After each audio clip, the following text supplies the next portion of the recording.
ओम श्री अनंत कोटि ब्रह्मांड नायक राजाधिराज योगिराज पार ब्रह्म श्री सच्चिदानंद समर सद्गुरु साईनाथ महाराज की जय हो। आइए बाबा से आज्ञा लेते हुए यह अध्याय का अध्ययन शुरू करता हूँ।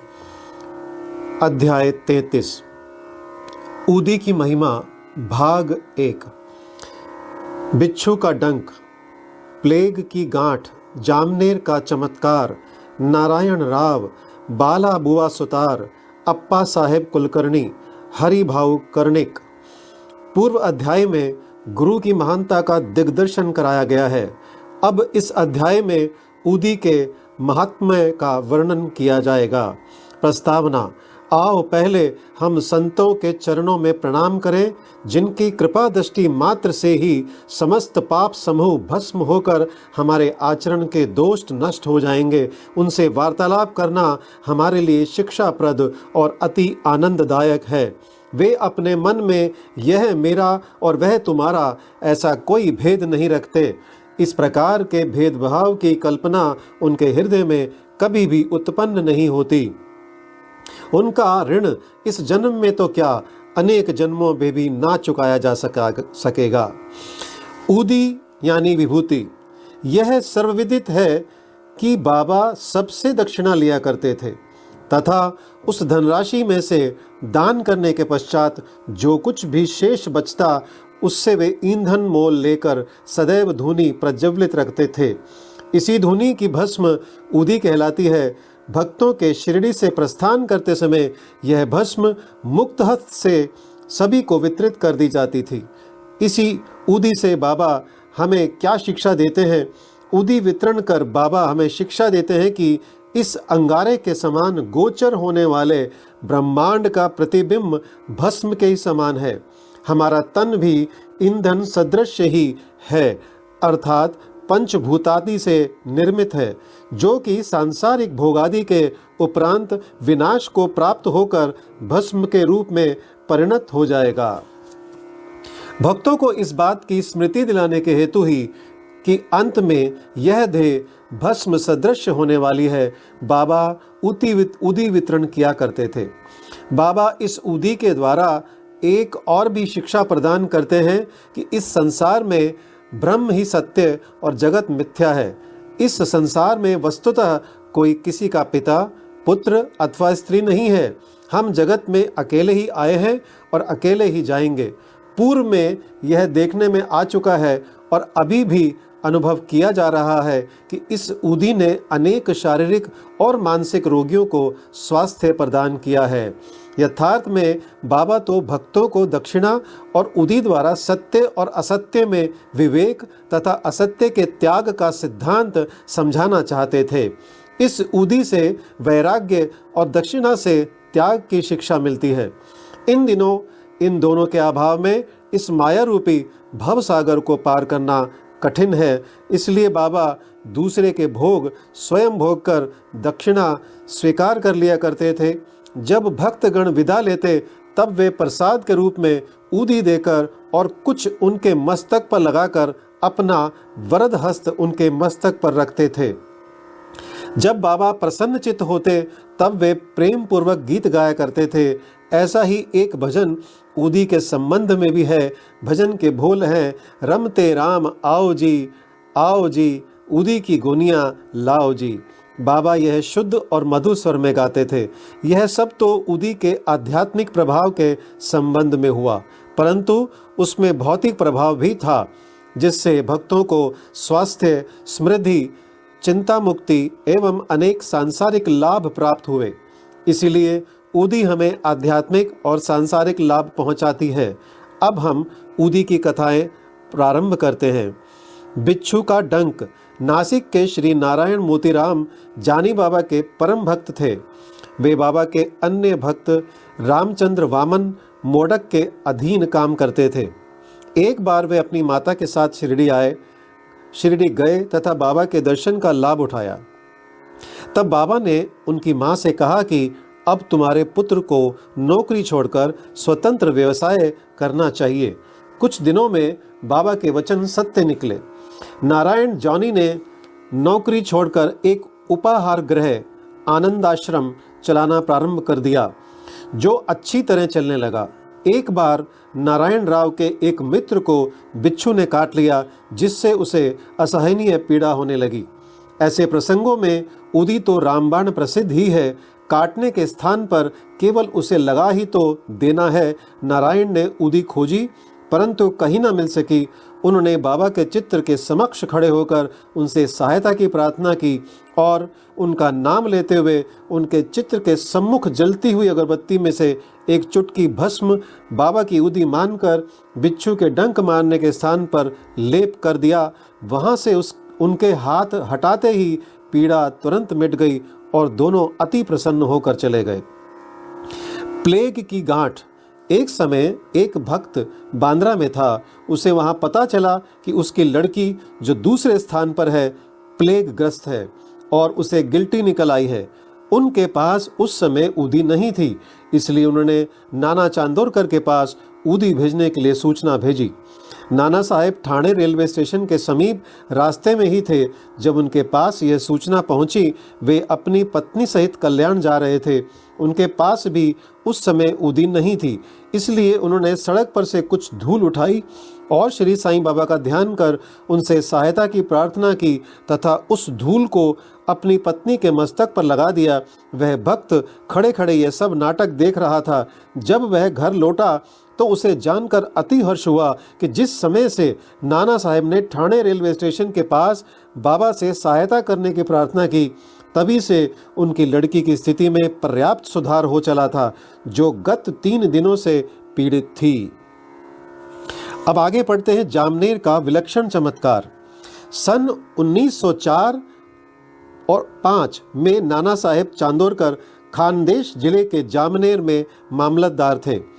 जामनेर शिरडी से लगभग 100 मील से भी अधिक दूरी पर है। उनकी पुत्री मैनाताई गर्भावस्था में थी और प्रसव काल समीप ही था। उसकी स्थिति अति गंभीर थी। 2-3 दिनों से उसे प्रसव वेदना हो रही थी। नाना साहिब ने सभी संभव प्रयत्न किए, परंतु वे सब व्यर्थ ही सिद्ध हुए। तब उन्होंने बाबा का ध्यान किया और उनसे सहायता की प्रार्थना की। उस समय शिरडी में एक रामगिर बुआ, जिन्हें बाबा बापूगीर बुआ के नाम से पुकारते थे, अपने घर खानदेश को लौट रहे थे। बाबा ने उन्हें अपने समीप बुलाकर कहा कि तुम घर लौटते समय थोड़ी देर के लिए जामनेर में उतरकर यह ऊदी और आरती श्री नाना साहेब को दे देना। रामगिर बुआ बोले कि मेरे पास केवल 2 ही रुपए हैं, जो कठिनाई से जलगांव तक के किराए को ही पर्याप्त होंगे। फिर ऐसी स्थिति में जलगांव से 30 मील और आगे जाना मेरे लिए कैसे संभव होगा। बाबा ने उत्तर दिया कि चिंता की कोई बात नहीं, तुम्हारी सब व्यवस्था हो जाएगी। तब बाबा ने श्यामा से माधव अडकर द्वारा रचित प्रसिद्ध आरती की प्रतिलिपि कराई और ऊदी के साथ नाना साहेब के पास भेज दी। बाबा के वचनों पर विश्वास कर रामगिर बुआ ने शिरडी से प्रस्थान कर दिया और 2:45 बजे रात्रि को जलगांव पहुँचे। इस समय उनके पास केवल 2 आने ही शेष थे, जिससे वे बड़ी दुविधा में थे। इतने में ही एक आवाज़ उनके कानों में पड़ी कि शिरडी से आए हुए बापूगीर बुआ कौन है। उन्होंने आगे बढ़कर बतलाया कि मैं शिरडी से आ रहा हूँ और मेरा ही नाम बापूगीर बुआ है। उस चपरासी ने, जो कि अपने आप को नाना साहेब चांदोरकर द्वारा भेजा हुआ बतला रहा था, उन्हें बाहर लाकर एक शानदार तांगे में बिठाया, जिसमें 2 सुंदर घोड़ी जुते हुए थे। अब वे दोनों रवाना हो गए। तांगा रोककर घोड़ों को पानी पिलाया। इसी बीच चपरासी ने रामगिर बुआ से थोड़ा सा नाश्ता करने को कहा। उसकी दाढ़ी मूछें तथा अन्य वेशभूषा से उसे मुसलमान समझकर उन्होंने जलपान करना अस्वीकार कर दिया। तब उस चपरासी ने कहा कि मैं गढ़वाल का क्षत्रिय वंशी हिंदू हूँ।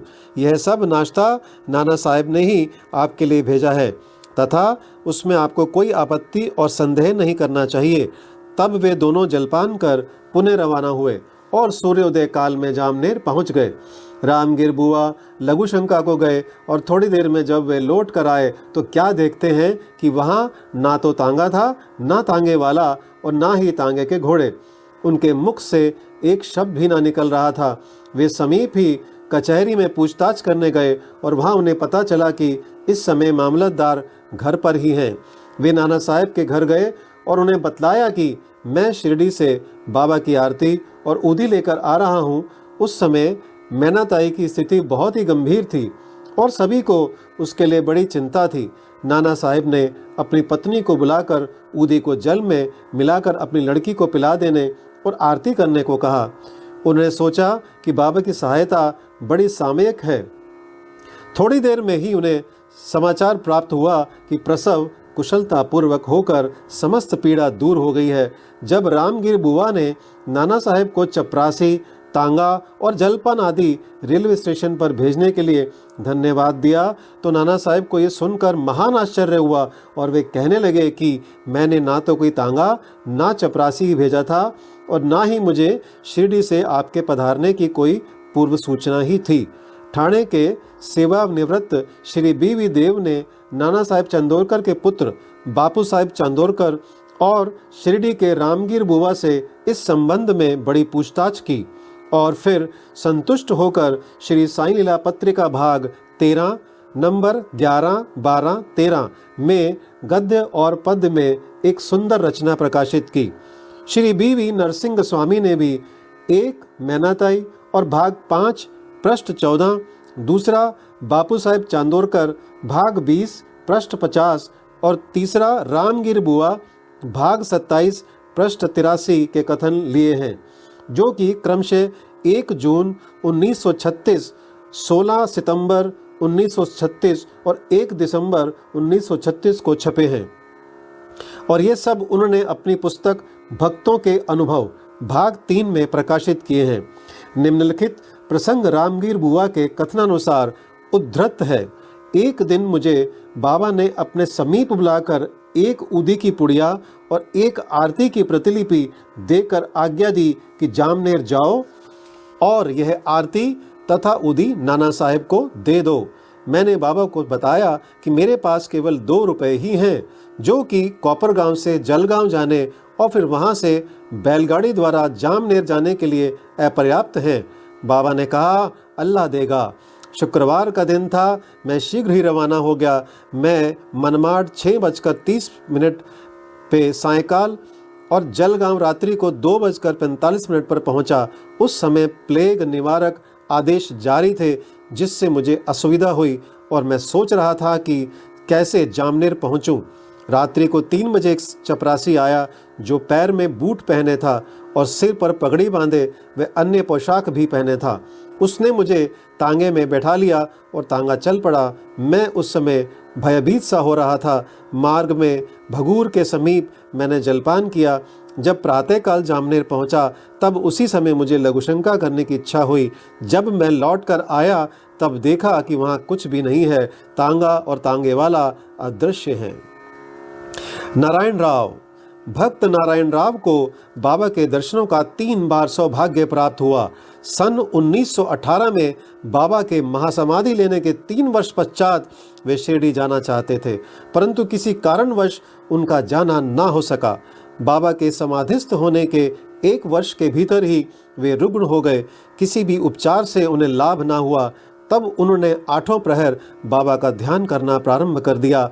एक रात को उन्हें स्वप्न हुआ, बाबा एक गुफा में से आते हुए दिखाई पड़े और सांत्वना देकर कहने लगे कि घबराओ नहीं, तुम्हें कल से आराम आ जाएगा और 1 सप्ताह में ही चलने फिरने लगोगे।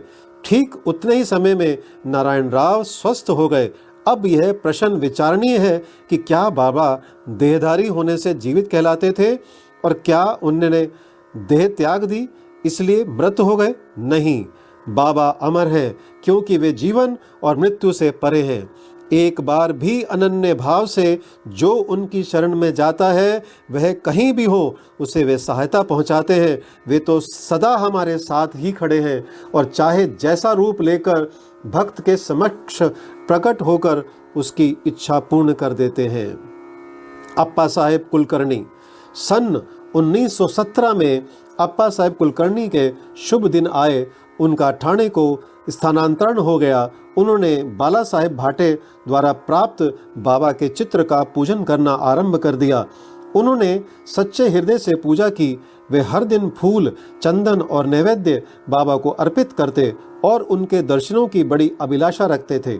इस संबंध में इतना तो कहा जा सकता है कि भावपूर्वक बाबा के चित्र को देखना ही बाबा के प्रत्यक्ष दर्शन के सदृश है। नीचे लिखी कथा से यह बात स्पष्ट हो जाती है। बाला बुआ सुतार। बंबई में एक बाला बुआ नाम के संत थे जो कि अपनी भक्ति, भजन और आचरण के कारण आधुनिक तुकाराम के नाम से विख्यात थे। सन 1917 में वे शिरडी आए। जब उन्होंने बाबा को प्रणाम किया तो बाबा कहने लगे कि मैं तो इन्हें 4 वर्षों से जानता हूँ। बाला बुआ को आश्चर्य हुआ और उन्होंने सोचा कि मैं तो प्रथम बार ही शिरडी आया हूँ, फिर यह कैसे संभव हो सकता है। गहन चिंतन करने पर उन्हें बाबा के शब्दों की यथार्थता का बोध हो गया और वे मन ही मन कहने लगे कि संत कितने सर्वव्यापक और सर्वज्ञानी होते हैं तथा अपने भक्तों के प्रति उनके हृदय में कितनी दया होती है। मैंने तो केवल उनके चित्र को ही नमस्कार किया था, तो भी यह घटना उनको ज्ञात हो गई। इसलिए उन्होंने मुझे इस बात का अनुभव कराया है कि उनके चित्र को देखना ही उनके दर्शन करने के सदृश है।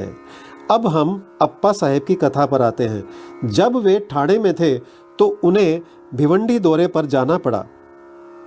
वहां से उन्हें 1 सप्ताह में लौटना संभव ना था।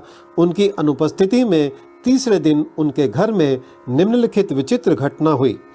दोपहर के समय अप्पा साहेब के घर पर एक फकीर आया जिसकी आकृति बाबा के चित्र से ही मिलती जुलती थी। श्रीमती कुलकर्णी तथा उनके बच्चों ने उनसे पूछा कि आप शिरडी के श्री साईं बाबा तो नहीं हैं। इस पर उत्तर मिला कि वे तो साईं बाबा के आज्ञाकारी सेवक हैं और उनकी आज्ञा से ही आप लोगों की कुशलक्षेम पूछने यहाँ आए हैं। फकीर ने दक्षिणा मांगी तो श्रीमती कुलकर्णी ने उन्हें 1 रुपया भेंट किया। तब फकीर ने उन्हें ऊदी की एक पुड़िया देते हुए कहा कि इसे अपने पूजन में चित्र के साथ रखो। इतना कहकर वह वहां से चला गया। अब बाबा की अद्भुत लीला सुनिए। भिवंडी में अप्पा साहेब का घोड़ा बीमार हो गया जिससे वे दौरे पर आगे ना जा सके। तब उसी शाम को वे घर लौट आए। घर आने पर उन्हें पत्नी के द्वारा फकीर के आगमन का समाचार प्राप्त हुआ। उन्हें मन में थोड़ी अशांति सी हुई कि मैं फकीर के दर्शनों से वंचित रह गया तथा पत्नी द्वारा केवल 1 रुपया दक्षिणा देना उन्हें अच्छा ना लगा। वे कहने लगे कि यदि मैं उपस्थित होता तो 10 रुपये से कम कभी ना देता। तब वे भूखे ही फकीर की खोज में निकल पड़े। उन्होंने मस्जिद एवं अन्य कई स्थानों पर खोज की, परंतु उनकी खोज व्यर्थ ही सिद्ध हुई। पाठक अध्याय 32 में कहे गए बाबा के वचनों का स्मरण करें कि भूखे पेट ईश्वर की खोज नहीं करनी चाहिए। अप्पा साहेब को शिक्षा मिल गई। भोजन के उपरांत वे जब अपने मित्र श्री चित्रे के साथ घूमने को निकले तब थोड़ी ही दूर जाने पर उन्हें सामने से एक फकीर द्रुत गति से आता हुआ दिखलाई पड़ा। अप्पा साहेब ने सोचा कि यह तो वही फकीर प्रतीत होता है जो मेरे घर पर आया था तथा उसकी छवि भी बाबा के चित्र के अनुरूप ही है। फकीर ने तुरंत ही हाथ बढ़ाकर दक्षिणा मांगी। अप्पा साहेब ने उन्हें 1 रुपया दे दिया। तब वह और मांगने लगा। अब अप्पा साहेब ने 2 रुपये दिए। तब भी उसे संतोष ना हुआ। उन्होंने अपने मित्र चित्रे से 3 रुपये उधार लेकर दिए। फिर भी वह मांगता ही रहा। तब अप्पा साहेब ने उसे घर चलने को कहा। सब लोग घर आए और अप्पा साहेब ने उन्हें 3 रुपये और दिए, अर्थात कुल 9 रुपये। फिर भी वह असंतुष्ट प्रतीत होता था और मांगे ही जा रहा था। तब अप्पा साहेब ने कहा कि मेरे पास तो 10 रुपये का नोट है। तब फकीर ने नोट ले लिया और 9 रुपये लौटा कर चला गया। अप्पा साहेब ने 10 रुपये देने को कहा था, इसलिए उनसे 10 रुपये ले लिए और बाबा द्वारा स्पर्शित 9 रुपये उन्हें वापस मिल गए। अंक 9 रुपये अर्थपूर्ण हैं तथा नव विद्या भक्ति की ओर इंगित करते हैं। देखो अध्याय 21। यहाँ ध्यान दें कि लक्ष्मीबाई को भी उन्होंने अंत समय में 9 रुपये ही दिए थे। ऊदी की पुड़िया खोलने पर अप्पा साहब ने देखा कि उसमें फूल के पत्ते और अक्षत हैं। जब वे कालांतर में शिरडी गए तो उन्हें बाबा ने अपना एक केश भी दिया। उन्होंने ऊदी और केश को एक ताबीज में रखा और उसे वे सदैव हाथ पर बांधते थे। अब अप्पा साहेब को ऊदी की शक्ति विदित हो चुकी थी। वे कुशाग्र बुद्धि के थे। प्रथम उन्हें 40 रुपये मासिक मिलते थे, परंतु बाबा की ऊदी और चित्त प्राप्त होने के पश्चात उनका वेतन कई गुना हो गया तथा उन्हें मान और यश भी मिला। इन अस्थायी आकर्षणों के अतिरिक्त उनकी आध्यात्मिक प्रगति भी शीघ्रता से होने लगी।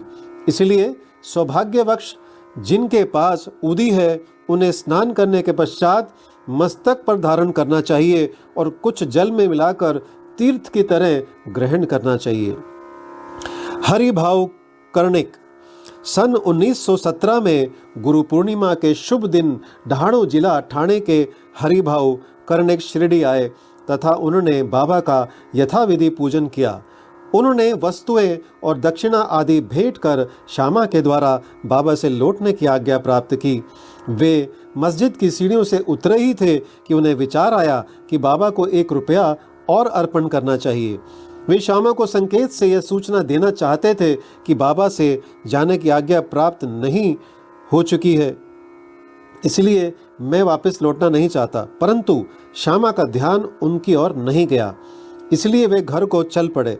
मार्ग में वे नासिक में श्री कालाराम के मंदिर में दर्शन को गए। संत नरसिंह महाराज, जो कि मंदिर के मुख्य द्वार के भीतर बैठा करते थे, भक्तों को वहीं छोड़कर हरिभाव के पास आए और उनका हाथ पकड़कर कहने लगे कि मुझे मेरा रुपया दे दो।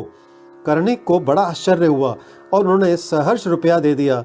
उन्हें विचार आया कि मैंने बाबा को रुपया देने का मन में संकल्प किया था और बाबा ने यह रुपया नासिक के नरसिंह महाराज के द्वारा ले लिया।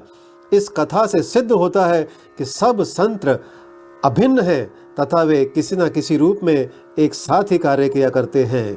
श्री सद्गुरु साईनाथ प्रणमस्तु। शुभम भवतु। ओम साई राम।